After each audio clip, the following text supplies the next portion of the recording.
Hello everyone and welcome to our YouTube channel target for IQ. इस वीडियो में हम सीआरपीसी के प्रीवियस ईयर्स के मेंस क्वेश्चन जो बिहार एपीयू में पूछे गए हैं उनको यहाँ पे देखेंगे।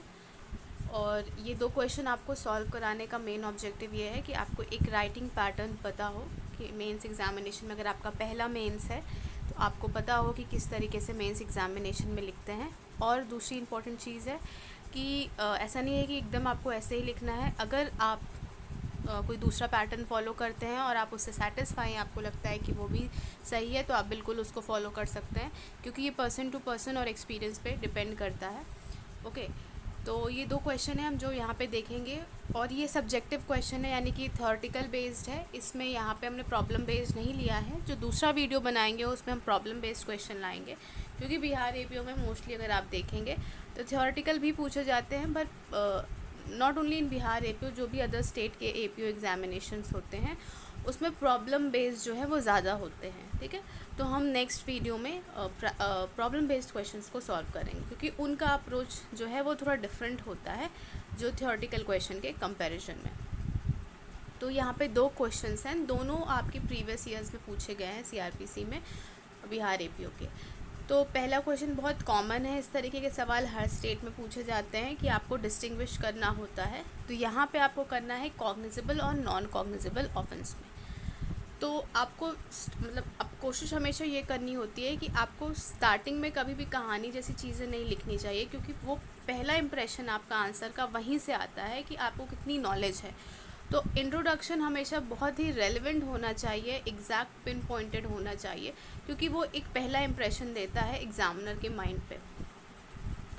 तो आपको इंट्रोडक्शन के तौर पे ये लिखना है सबसे पहली चीज़ कि जो बहुत सबसे कॉमन है कि अगर आप नॉन कॉग्निजेबल और कॉग्निजेबल ऑफेंस में डिफरेंस पूछ रहे हैं तो सीआरपीसी के कौन से सेक्शन में है, आपको ये लिखना है। फिर आप आगे बताएंगे कि ये तो एक जनरल रूल था कि इनका सेक्शन अलग अलग है, बट अब बेसिक डिफरेंसेस क्या हैं दोनों में, अब आप उसको पॉइंट में बताएंगे। तो अगर आप सेक्शन 2C देखें जो कॉग्निजेबल ऑफेंस को डिफ़ाइन करता है, वो सिंपल सी बात बताता है, आपको बहुत बेसिक लैंग्वेज का इस्तेमाल करना है, कोई भी कॉम्प्लिकेटेड लैंग्वेज नहीं यूज़ करनी है कि जो उसे पढ़ रहा है वो उसे समझ ना पाए। आपकी लैंग्वेज इतनी ईजी होनी चाहिए कि कोई भी आसानी से वो समझ सके कि आप कम्युनिकेट क्या करना चाह रहे हैं।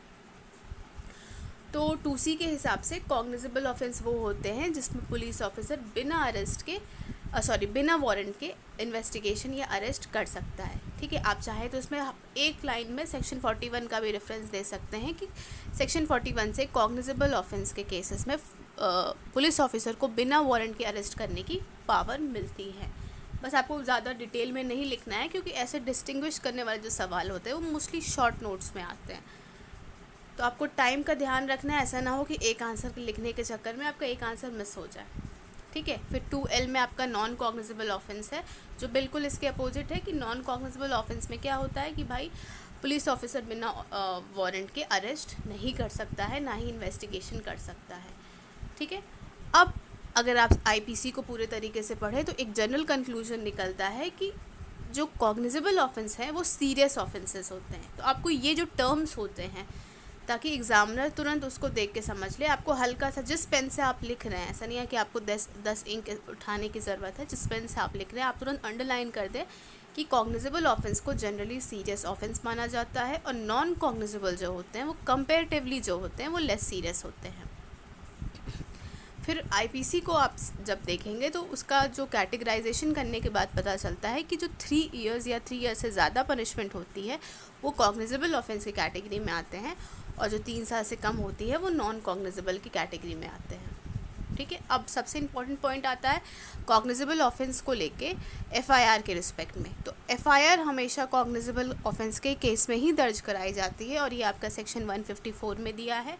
और नॉन कॉग्निजेबल केसेस में नॉन कॉग्निजेबल रिपोर्ट दर्ज होती है 155 में। ठीक है, मैंने कुछ जगह सीआरपीसी अंडर सेक्शन आप देख सकते हैं शॉर्ट में लिखा है, क्योंकि यहाँ पे सिर्फ आपको समझाना पर्पज़ है। एग्जामिनेशन में आप पूरे तरीके से कंप्लीट फॉर्म में लिखेंगे। ठीक है, आंसर आपको कंक्लूड करना है तो आप लिख देंगे कि देयरफॉर आप ये कंक्लूड कर सकते हैं कि non cognizable basically private wrong consider किए जाते हैं, और कॉग्निजेबल ऑफेंस जो है क्योंकि उनका सीरियसनेस हाई होता है, तो वो क्योंकि वो पब्लिक एट लार्ज को इफेक्ट करते हैं, जैसे मर्डर है, रेप है, ये सारे कॉग्निजेबल ऑफेंसेस हैं, तो ये पब्लिक रॉन्ग के कैटेगरी में आते हैं। ठीक है, अब दूसरा सवाल जो आपका है, जो मैंने क्वेश्चन लिखा नहीं है बट मैं वो रीड कर दे रही हूँ ताकि आपको एक आइडिया लग जाए। ये क्वेश्चन बहुत इंपॉर्टेंट है। तो क्वेश्चन है, आप इसे ध्यान से सुनिएगा। What do you understand by complaint? Explain the features of the complaint and also explain if a complaint can be revived on the same fact if it is dismissed. Distinguish between complaint and FIR.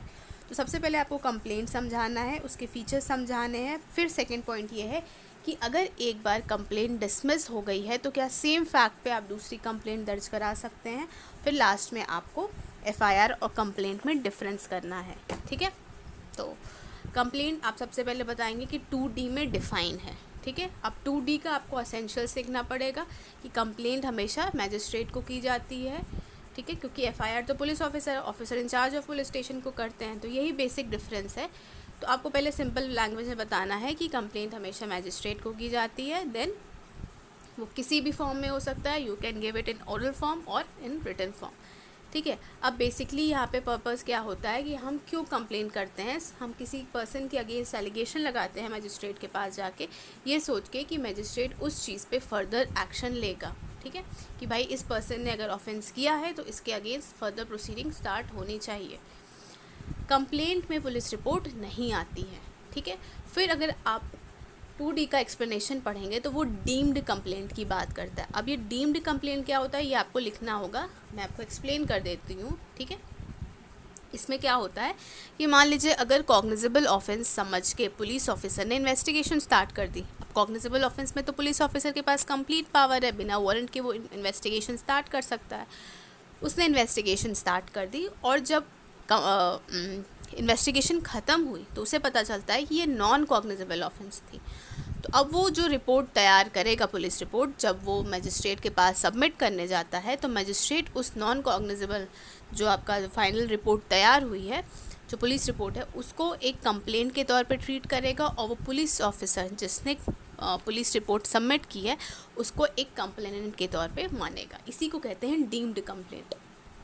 जो मैंने इसको अपनी language में लिखा है, आप इसको अपनी लैंग्वेज में खुद लिख सकते हैं।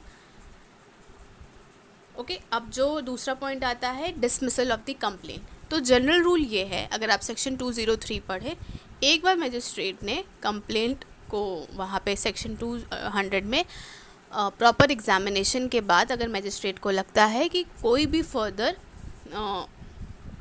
एक्शन लेने की ज़रूरत नहीं है, कोई प्रिमा फेसाई केस नहीं एग्जिस्ट करता है, तो वहाँ पे मैजिस्ट्रेट कंप्लेंट को डिसमिस कर देगा। और फिर जनरल रूल ये कहता है कि उसी फैक्ट पे वो दोबारा कंप्लेंट नहीं लेगा। बट इसके एक्सेप्शन ये हैं कि अगर फॉलोइंग्स ये जो पॉइंट्स हैं, यहाँ पे मैजिस्ट्रेट जो है सेम फैक्ट्स पे वही कंप्लेंट ले सकता है, दोबारा सेकंड कंप्लेंट फाइल हो सकती है अगर उसी में कोई नए फैक्ट्स ऐड हो गए, कोई नई सिचुएशन आ गई हो। ठीक है, कोई नई एविडेंसेस ऐड ऑन हो गए हों। अगर जो पहला आपका कंप्लेंट हुआ था वो मेरिट पे नहीं हुआ, जैसे कि 200 में कोई एग्जामिनेशन नहीं किया तो तुरंत आप मजिस्ट्रेट ने प्रॉपरली एग्जामिनेशन नहीं किया है और डिसमिस कर दिया है। ठीक है, या फिर ग्रॉस फेलियर ऑफ जस्टिस। अब आपका जो इस क्वेश्चन का लास्ट पार्ट था कि आपको डिस्टिंग्विश करना है, तो बेसिक सी चीज़ है कि FIR का जो प्रोविज़न है वो 154 में दिया है। दो 154 में FIR टर्म इस्तेमाल नहीं है, बट उसकी लैंग्वेज से हम उसको FIR मानते हैं। कंप्लेंट आपका 2D में डिफाइन है। FIR बहुत इंपॉर्टेंट पॉइंट है, FIR सिर्फ और सिर्फ कॉग्निजेबल ऑफेंस से रिलेटेड होता है, बल्कि कंप्लेंट आप नॉन कॉग्निजेबल और कॉग्निजेबल दोनों को लेके कर सकते हैं। यहाँ मैंने सब शॉर्ट में लिखा है, आपको इसको कम्प्लीटली लिखना होगा। यहाँ पे सिर्फ आपको मैंने इसको शॉर्ट में इसलिए लिखा है ताकि आपको एग्जैक्टली पता हो कि लिखना कैसे है। ठीक है, तो FIR is related only to cognizable. आपको एग्जाम में CO नहीं लिखना है, आपको कॉग्निजेबल ऑफेंस पूरा लिखना होगा। और कंप्लेंट कॉग्निजेबल ऑफेंस और नॉन कॉग्निजेबल ऑफेंस दोनों में होता है। ठीक है, FIR कौन दर्ज करता है? Officer incharge of police station. और कंप्लेंट सिर्फ और सिर्फ मजिस्ट्रेट दर्ज कर सकता है। ठीक है, तो आप कंक्लूड करने में लिख सकते हैं इसको एंड में कि therefore there is a basic differences between FIR and complaint. ठीक है, और उसके बाद आप अपना आंसर कंक्लूड कर सकते हैं। तो ये दो क्वेश्चंस जो हैं मैंने आपको एक पैटर्न के तौर पे बताया है, ये थ्योरेटिकल है एंड फर्दर हम प्रॉब्लम बेस्ड क्वेश्चंस को भी सॉल्व करेंगे। आई होप आपको ये वीडियो अच्छा लगा हो। कोई भी क्वेरी हो तो please do let me know in the comment section. Thank you.